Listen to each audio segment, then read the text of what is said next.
Sorry. You okay? Yeah, I'm okay. Sorry. You're gonna make it. All right.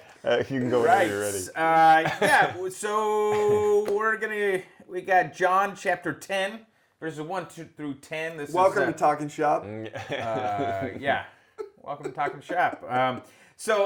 John 10, 1 to 10. We're having a good time. Hope you're staying safe, COVID free, and all that. And we're making sure the sermons are still getting out there. I know you guys are all doing what you can, but we'll get after it. Leave away, spit out my Lord in every way. Yet I'm still welcome. Truly, truly, I say to you, right? The King. What's Jesus talking about? What's he get into? I don't know, what is he talking about? Sheep and doors. Sheep and doors. And the devil, probably. Right, doors and thieves. And the devil and thieves. Yeah. Just the devil? So he sets up. Pharisees, probably. He sets up Bad an leaders. False image messiahs. for us. This is a good Sunday where you don't have to come up with an image or a metaphor to use. It's true. Jesus has done it for you. Mm-hmm. Yeah, this is Good Shepherd Sunday, Tim. Sheep in a courtyard. Yeah, you can actually, there's the theme already set for you. It's already there. See? So, You could do a narrative sermon on being a sheep. There you go. What's it like to be a sheep with Jesus? So he doesn't talk in this one about being the good shepherd per se, but the focus is on what? on where the sheep are kept. Yeah, and how people... And how you know who your leader is. That's right. That would be the So that's the way. So there's those Take who me to use the the leader. door and those who don't use the door or climb over it or jump the But wall. apparently he's the only one who uses the door. And he also is the Is the door. door. And he is the door. And he leads you in and out of the door. Right. But other guys try to go over the walls. When we ended our translation of this, I said, the Greek of John is easy. Yes. Trying to figure out exactly Right. what he's Right. saying is Yeah, it's little not tougher. complicated in that regard, but the imagery is gets a little complicated, I guess. So, the point is, I mean, maybe we could just do this to start off with. There are others that are seeking to lead the sheep. It appears that, that's fair. That's at least a That's good a good thing point. to throw out there. That everyone who's seeking to lead a flock or enters the flock or stands in their midst and tries to get them to listen to their voice isn't necessarily the right one or the faithful one or the good shepherd or those things, right? Because others get in. And it sounds like there's bad sheep too. The sheep that don't listen to the voice. I mean, there's bad sheep and bad leaders, and there's good sheep and good leaders. Yeah. So what's his first main point? The first thing he wants to kind of drive home. I mean, he explains it, but his first thing that he's focusing on is what? Sorry, I'm reading Nothing? it again. No, nothing. Nothing Dead at air, this right? moment. It's terrible. Yeah, it's terrible. Come on, guys. Just, They're all waiting. We want to I make know. everybody feel like there was a pause. Yeah. We're all used to these jittery images now, so there you That's go. right. Yeah. That's right. What happened to my computer? Zoom meeting. Yeah. Yeah. All right. So his froze. first main point is that there. I think exactly what you said. There are other people trying to lead the sheep, and those other people, all of them, are not good. Okay. That those who have tried to come about this by other means, by a different way, are not. They're not in it for the sheep. Maybe that would be a way to say it. Well, that's right? good. Yeah. They might be well intentioned in whatever, but they're not in it for the sheep. Right. And He describes them as what? He says they're what? thieves and robbers. Thieves and robbers. So they're sheep stealing, right? Yeah. We use that term all the time, but this is right. this is different. They're sheep stealing. They're seeking to use the sheep for their own gain. That could be in and of itself a great image. I don't think I've ever preached this text and thought about using that notion of like what does it mean to be a sheep stealer or whatever. I think you always kind of focus I tend to like on sort of false teaching, but it's not like false teaching isn't ambiguous. It's not just like, oh, I got it wrong. Like there's an agenda attached to that, right? And I think you could kind of play that out. Like, what is that? Why do they want the sheep? What are they trying to get from them? What benefit is there of them? And then you kind of, maybe unpack that a little bit. Yeah, whether it's numbers or whether it's even being deceptive. Like, again, this comes back to the Bible's full of this. It's not that you're getting rid of God, Right. It's that you're adding stuff to Him. Okay. Right. It's yes, you need God. Or Yes, coming absolutely. about Him Right. as another You need Jesus, way. absolutely. But you know what else you need? Yeah. and it's these false little g gods all over the place. Yeah. That we add in. Or the universalist of, oh, well, that's one way to get to Right, God. Here, right. let me show you another way, right? And so, yeah, there's, yeah. Right, and look at all the names God has. Right, And look at yeah. all the ways He shows Himself to people and all that. Yeah. Not really. It sounds like there's one guy that gets let in and let out, and everybody else is jumping the wall. That kind of thing. Right.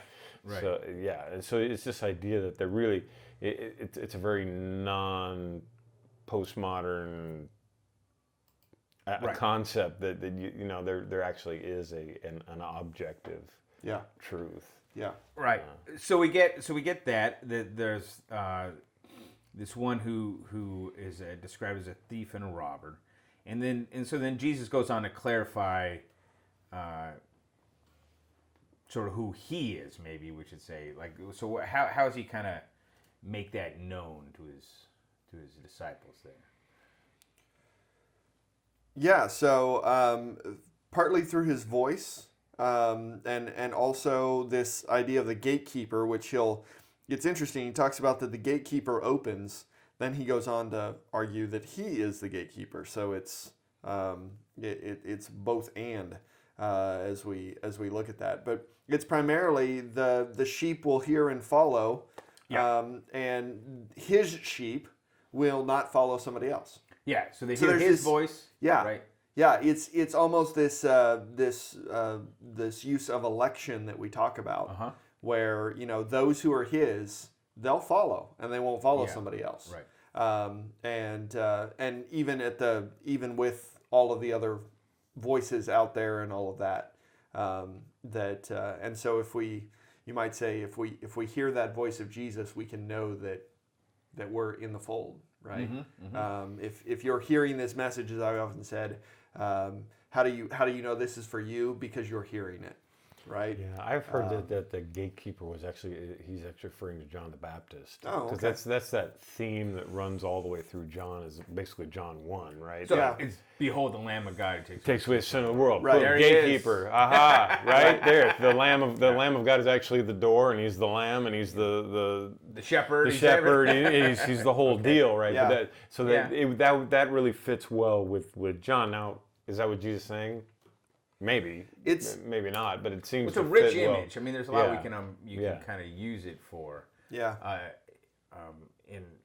In that thing. So you do have a gatekeeper that opens the gate, the door, that allows the sheep come in and out, and they hear His voice, Jesus' voice, and so you have the voice of Jesus. So you have the image of the good shepherd who's calling them. He leads them out, right? I think I've read devotions or heard sermons on that too. The whole how they shepherd by leading the sheep. Yep. I mean, people do that all the time, right? Like they literally hear the voice In the of their nomadic shepherd. culture, they know their shepherd, and so they follow. So the shepherd goes in front, not driving from behind. There was somebody I listened to actually on that who even said that literally the shepherd has to be careful where he is when he calls them, because if there is a chasm between him and his sheep and he calls them, they will literally walk off of a cliff for him because they're trying to get to his voice. Yeah.